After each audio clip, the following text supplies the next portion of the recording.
Donc je ne doute pas qu'ils vont y arriver parce qu'ils ont des choses très intéressantes à vous dire. Et on va commencer donc avec Frédéric concernant justement cette jungle de réglementation ancienne qui évolue, existante, nouvelle, qui touche des typologies assez différentes et variées de risques. Est-ce que tu peux nous aider à dresser un panorama et est-ce qu'on peut parler d'inflation réglementaire aujourd'hui? Tout à fait. Merci. Tu veux le... Merci beaucoup. Bonjour à toutes et à tous déjà pour commencer. Puis merci encore à InfoLégal de m'accueillir pour pouvoir échanger avec vous sur ces thématiques qui me passionnent depuis pas mal d'années maintenant. Alors InfoLégal étant une société très orientée data, moi je vais vous présenter quelques slides qui visent à illustrer un peu de manière quantitative la façon dont évoluent les réglementations, alors tant au niveau français que international. Donc en fait l'idée est de vous donner un petit panorama plutôt à long terme, plutôt global, de certaines grandes tendances, de certaines grandes affirmations qu'on entend souvent autour de l'évolution du cadre réglementaire et des lois. Alors première affirmation sur laquelle je voulais échanger avec vous, c'est la problème. Oui, pardon, non, c'est les liens. Ah, Caroline. Il faut sortir. Ah, bien. Petit sujet technique. Donc première réglementation premier sujet. Donc la question, l'affirmation du toujours plus de réglementation. Est-ce qu'on a vraiment toujours plus de réglementation? C'est un sujet, cette inflation réglementaire, qui est un des objets de la conférence de cet après-midi. Alors pour illustrer, pour répondre à cette question, je voulais partager avec vous deux petites illustrations. La première que vous voyez ici, vous l'avez peut-être déjà vue. Elle est assez ancienne, elle a une quinzaine d'années. Le Monde à l'époque avait fait une revue de l'évolution du nombre de pages du journal officiel en France sur à peu près une trentaine d'années. Oui, donc clairement du début des années 80 à la fin des années 2010. Ce que vous voyez ici, c'est qu'on a une pente qui est très clairement ascendante d'un point de vue réglementaire. Par ailleurs, vous pouvez le constater aussi sur ce graphique, cette pente qui est une espèce d'Himalaya réglementaire, pour paraphraser un de nos récents premiers ministres, elle est assez apolitique puisque que les gouvernements soient de droite, donc en bleu, ou de gauche en rose, et en gris vous avez les cohabitations, la pente c'est plus ou moins toujours la même. Elle est très fortement significative. Ça c'est pour une perspective française. Petite question, alors on entend souvent dire que l'enfer réglementaire ou l'enfer normatif, il est plutôt franco-français ou européen. À votre avis, est-ce qu'on peut avoir éventuellement le même type de problématique ou pas dans un contexte un peu plus international si on sort de la France et de l'Europe, qui penche plutôt en faveur du oui? On a à peu près les mêmes problématiques ailleurs. Ouais, c'est à peu près moitié-moitié. Une illustration que moi j'aime bien, parce que c'est souvent on a ce mythe des États-Unis comme étant par exemple un paradis réglementaire et administratif, ce qui n'est pas du tout mon vécu. J'ai travaillé aux États-Unis, j'ai géré une vingtaine de boîtes françaises installées là-bas, de start-up. Là, ce que vous voyez ici, c'est l'évolution du nombre de pages de ce qu'on appelle le Federal Register aux États-Unis. Le Federal Register, c'est l'équivalent à peu près de notre journal officiel en France. Là, vous avez une perspective sur un peu plus de 80 ans. Vous voyez, la pente, elle est plutôt aussi très à la hausse. Donc cette problématique de l'inflation normative, de l'inflation réglementaire, c'est vraiment quelque chose qu'on va retrouver tant en France qu'au niveau européen que dans d'autres pays, y compris c'est des pays qui ont la réputation d'être plutôt cool, on va dire, en termes de quantité réglementaire. Deuxième sujet, parce que deuxième affirmation qu'on entend souvent, c'est l'accroissement de la complexité réglementaire. Donc en plus du nombre de réglementations qui augmente, on a souvent la question de la complexité qui se pose aussi. Et pour illustrer cet accroissement de complexité, j'ai deux petites datavises aussi à partager avec vous, qui sont issues toutes les deux du laboratoire Link de la CNIL. Je ne sais pas si vous connaissez cet organisme, c'est une espèce de labo de recherche. Et ils ont publié notamment deux datavises que je trouve très intéressantes et qu'on va essayer de vous montrer, qui illustrent l'accroissement de cette complexité réglementaire sur ce sujet qu'est le RGPD. Première, je ne sais pas si vous l'avez déjà vue, celle-là. Elle est assez rigolote. Alors d'ailleurs, pour la petite anecdote, elle est plus référencée sur Internet parce que je pense que très clairement l'idée initiale des gens qui ont créé cette datavise, c'était de faciliter l'appropriation du RGPD pour ceux que ça intéressait. À mon avis, ça a plutôt créé l'effet contraire. Parce que ce que vous voyez ici, c'est toutes les références croisées des articles du RGPD au sein du RGPD. Et quand vous cliquez sur certaines bulles, vous avez parfois 10, 15, 20 liens, 30 liens. Ça veut dire qu'au sein d'un article du RGPD, vous pouvez avoir des liens vers 20 autres articles du RGPD. Un enfer. Et ça illustre, à mon sens, assez bien la complexité croissante des réglementations, alors ici européennes. Vous avez une autre datavis que j'aime bien, qu'on aurait bien aimé vous montrer aussi de manière interactive, qui est toujours développée par Link. Et celle-ci, je ne sais pas si vous l'avez déjà vue ou pas, ça s'appelle la vie de la loi. Je ne sais pas si ça vous parle ou pas.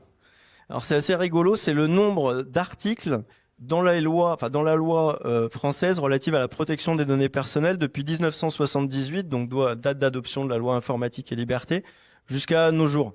Et concrètement, j'arrive même pas à sortir une impression complète du document, puisque vous voyez, quand on va de gauche vers la droite, le nombre d'articles s'étend, et en fait, il s'étend sur une dimension qu'on n'arrive même pas à montrer à l'écran.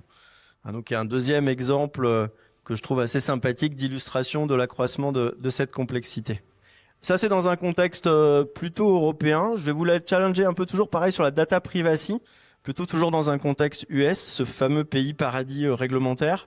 À votre avis, il y a combien de lois en Californie qui réglementent la protection des données personnelles? Est-ce que vous avez une idée du nombre de lois qui traitent de la data privacy juste pour l'État de Californie? C'est pas une question piège. C'est l'instant juste prix. Quelqu'un donne un chiffre. Vous pouvez donner un chiffre. 35? Ouais, 50. Ouais, vous êtes généreux. Vous êtes plutôt généreux. C'est un peu moins que ça quand même. C'est 25 textes pour un État.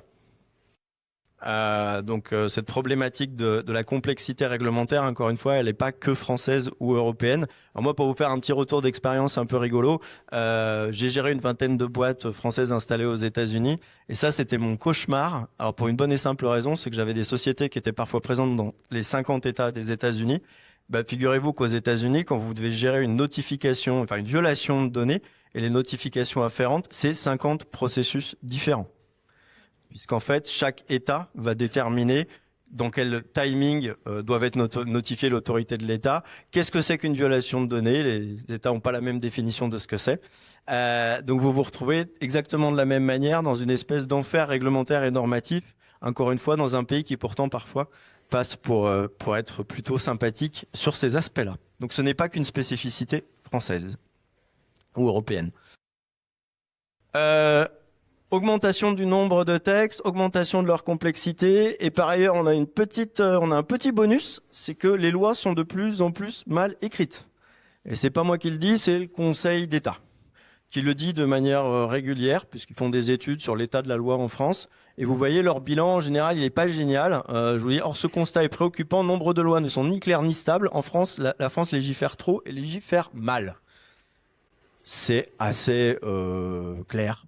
Je pense. Je suis plutôt d'accord avec ça. Alors moi, pour vous donner une petite illustration de textes pas très bien écrits et qui peuvent avoir des conséquences opérationnelles assez significatives. Loi Sapin 2, si vous l'avez tous en tête, je sais pas, prévention et détection de la corruption, adoptée fin décembre 2016. Il y a un des articles de la loi qui dit qu'il faut mettre en place des actions de formation auprès d'un certain nombre de collaborateurs. C'est une obligation légale. Dans la loi, il est écrit qu'il faut former les cadres et les personnes les plus exposées au risque de corruption. C'est comme ça que c'est écrit. Si vous parlez français, ça veut dire que vous devez former tous les cadres. Ça n'a pas de sens. Vous avez des sociétés, moi je viens du monde de l'ESN notamment, des entreprises numériques. J'avais 92% de cadres dans la boîte. J'avais pas 92% de personnes qui étaient exposées au risque de corruption. La majorité de nos effectifs, c'était des gens qui codaient toute la journée. Pas exposés spécifiquement à ce risque-là. La loi, elle a été écrite comme ça. En conséquence, il y a des gens, d'ailleurs, on en reparlera sur l'aspect un peu efficience opérationnelle ou compétitivité. Moi, j'ai connais quelques boîtes, je citerai pas de nom, qui ont formé tous leurs cadres. Elles sont assez peu nombreuses. Il y en a d'autres qui ont interprété le texte en disant non, mais ça a été mal rédigé. On va vraiment former que les personnes les plus exposées au risque de corruption. Donc, en général, les dirigeants, les acheteurs, les commerciaux et les financiers. Donc, on a un vrai problème de lisibilité de la loi. Vous connaissez la mission d'inflation normative? Ça vous parle, ce truc-là, ou pas? Non? Je sais même pas s'ils existent encore à date, mais c'était l'œuvre de François Hollande à l'époque. Ils avaient créé une mission de simplification de la loi. Ça n'a pas très bien marché, comme vous l'avez vu sur certaines données. Alors, une fois qu'on a fait le constat, qu'on s'est dit, OK, on a plus de lois, elles sont plus complexes et en plus, elles sont pas très bien écrites. Alors, je suis désolé, c'est pas très positif, hein, mais c'est comme ça. On peut se poser la question, non, mais finalement, qu'est-ce qui explique qu'on soit dans ce contexte d'inflation permanente et de long terme, hein. Encore une fois, vous l'avez vu sur la base des données que je vous ai montré, on est plutôt dans des perspectives de très long terme. Alors, des facteurs explicatifs, il y en a entre 15 et 20 à peu près qui sont documentés, notamment dans la fameuse mission sur l'inflation normative, notamment dans les rapports du Conseil d'État. Vous avez aussi un super bouquin, je ne sais pas si vous le connaissez, qui s'appelle Les décisions absurdes 3 de Christian Morel. Le sous-titre, c'est L'enfer des règles. Tout est dans le sous-titre, qui liste un certain nombre de facteurs qui expliquent cette inflation réglementaire. Alors, il y a par exemple, vous allez trouver dans ceux que j'aime bien, l'aversion au risque, globalement de nos sociétés qui a plutôt tendance à diminuer. Vous avez la problématique aussi des personnes qui votent la loi, qui sont pas forcément les personnes qui ont à gérer les conséquences de ce qu'ils votent, qui est un autre facteur explicatif de cette inflation normative. Donc vous en avez une quinzaine comme ça de facteurs très importants. Ce qu'il faut retenir de ces facteurs et ce qui m'intéresse le plus, moi, c'est que ils sont essentiellement externes à l'organisation. Quelques facteurs internes, mais la très grande majorité sont des facteurs externes. Conséquence, quand vous êtes une boîte et que vous avez un risque de ce type-là qui devient quasiment stratégique, votre principale stratégie de gestion de ce risque-là, quand vous voulez éviter ou limiter l'inflation réglementaire ou faire adopter des textes de loi qui vont plutôt dans votre sens, qu'est-ce que vous faites? Vous faites du lobbying. Donc, aujourd'hui, une des premières stratégies des boîtes pour effectivement tenter de limiter cette inflation réglementaire. Pour vous donner une petite idée, vous savez à peu près combien les big tech dépensaient en Europe, au niveau de la Commission européenne et consorts, en 2021, leur budget, lobbying, big tech, hein, donc les Google, Facebook et consorts. Alors, ils étaient à 100 millions de dépenses par an en 2021. En 2024, ils sont à 150 millions. Et vous avez une trend comme ça haussière, pas que chez les acteurs de la big tech, hein, bien évidemment, mais on voit à, on va dire, plutôt relativement court ou moyen terme, sur une hausse très très très consécutive des budgets de lobbying. Vous avez vraiment énormément de boîtes qui considèrent maintenant que c'est un enjeu stratégique pour elles. Alors, ils bossent par exemple avec des boîtes qui sont un peu dans le milieu de l'environnement, ou qui fabriquent des voitures ou des choses de ce type-là. Quand vous avez l'UE qui vous dit en 2035 on arrête les moteurs thermiques, c'est un sujet un peu chaud, quoi. Ceci étant dit, et là c'est assez rigolo, enfin, de mon point de vue en tous les cas aussi, pour illustrer ce sujet-là, c'est que ok, les boîtes font plus de lobbying, on comprend bien pourquoi. Qu'est-ce que fait le législateur? Il fait plus de lois sur le lobbying. Donc c'est ce que vous voyez là, vous avez un encadrement de plus en plus important en fait de ces pratiques-là. Alors malheureusement, il n'y a pas de directive européenne aujourd'hui sur le sujet, ce qui fait que chaque pays en Europe fait un peu ce qu'il veut, ce qui à mon sens est un vrai problème et un vrai axe d'amélioration. Mais vous voyez qu'on a une inflation aussi réglementaire sur cette problématique-là. Donc en gros, la boucle est bouclée, quoi, concrètement. Des questions là-dessus ou des observations? Vous apprenez des trucs? Ah, cool. Dernier slide. Et je suis dans les temps. Ouais, je suis dans les temps. Ok. Et on va en parler pendant tout le reste de la conférence. C'est les enjeux afférents pour les organisations. Parce qu'une fois qu'on a dit il y a plus de règles, elles sont plus compliquées, elles sont pas bien écrites. C'est quoi les grands enjeux pour les organisations? Le premier enjeu pour moi, c'est l'identification. Et quels sont les axes aussi, les leviers de compétitivité qui sont possibles. Premier enjeu, c'est l'identification. Alors moi, il y a plus de 10 ans, j'ai assisté à une conférence où j'avais quelqu'un d'IBM qui à l'époque présentait Watson. Je ne sais pas si vous vous souvenez de cette solution. C'est le gros calculateur. C'était l'IA de l'époque. C'était le gros calculateur d'IBM qui vendait à des grands comptes au niveau international, notamment des solutions sur mesure et notamment auprès d'HSBC.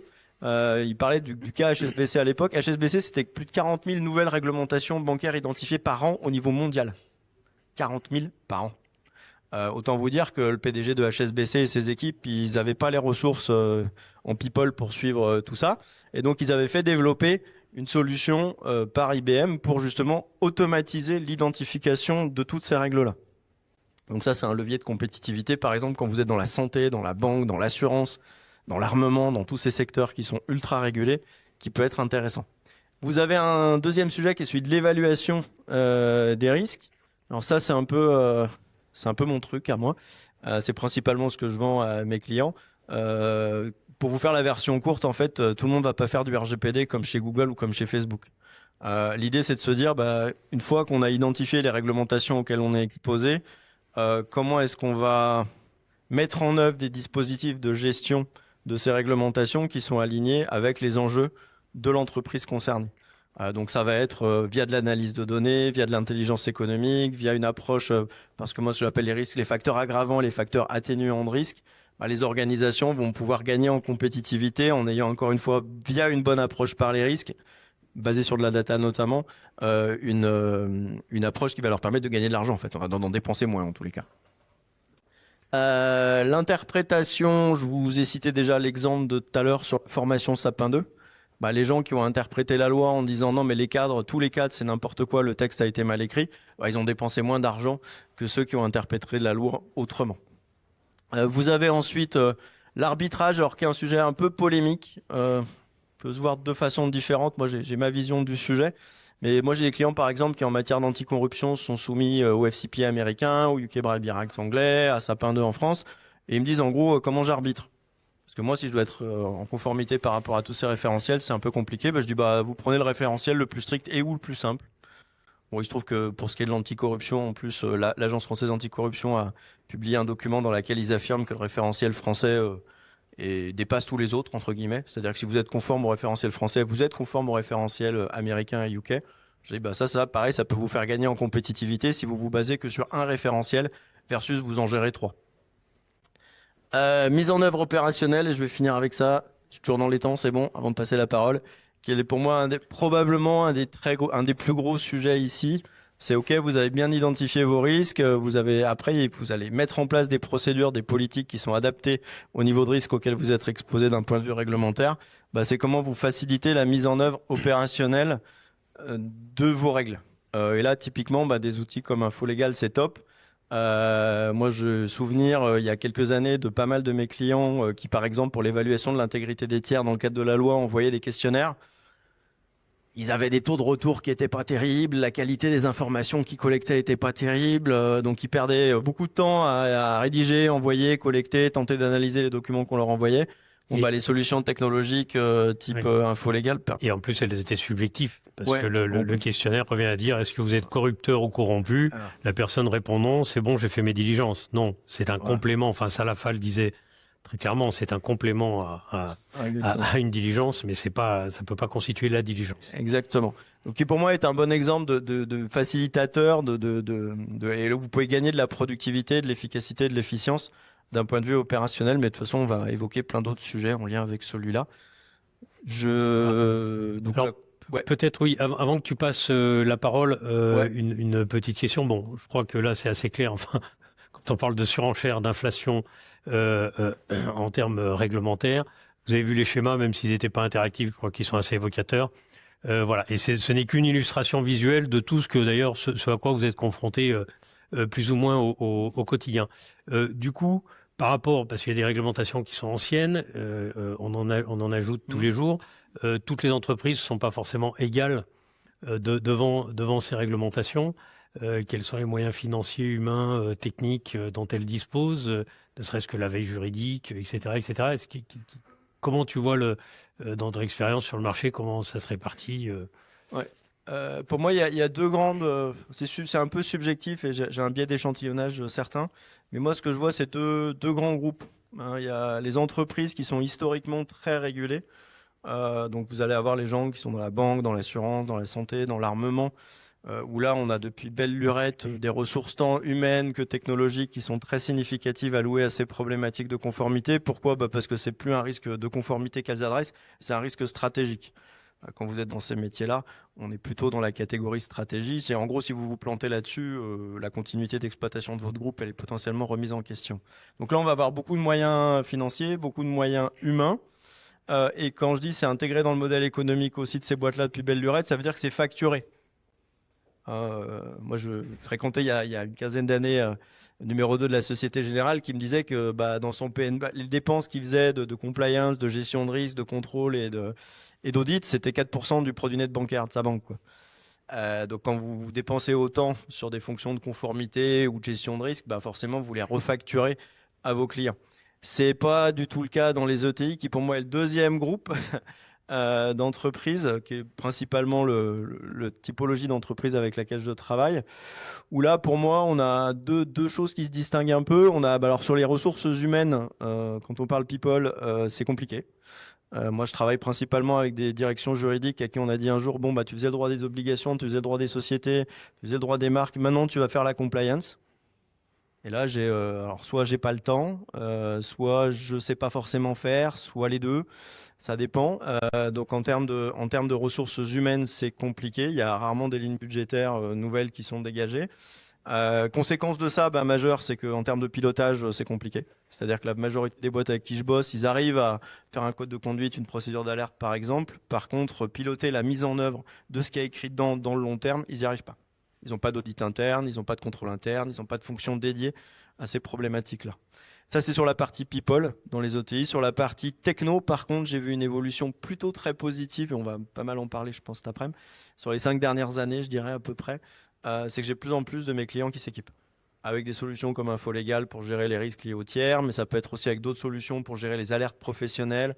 Ça peut être des outils aussi de cartographie. Là, je trouve qu'il y a un investissement que je voyais pas il y a 5 ans. Si je prends l'exemple des alertes professionnelles qui est assez marrant, en général dans les procédures il y avait un petit email, quoi. C'était ça la gestion de la procédure. Si on a créé un mail alerte@ nom de la boîte.fr et ça va être ça le dispositif de gestion des alertes professionnelles, c'était un peu léger. Aujourd'hui, je pense que j'ai la majorité de mes clients qui sont équipés avec des solutions digitalisées. Et je vois de plus en plus de mes clients qui s'équipent avec des solutions comme InfoLégal, ce qui était moins le cas il y a 5 ans, en tous les cas, pour l'aspect Sapin 2. Ok. Voilà. Merci, très bien. Non, mais c'est plutôt, ça permet d'être un peu optimiste parce que c'est vrai qu'au début on se dit, donc les entreprises sont pas encore toutes matures, mais le niveau de maturité augmente, aidé par la technologie et par les solutions du marché. Écoute, merci beaucoup pour ce premier panorama. On va passer, je vais passer la parole maintenant à Sébastien.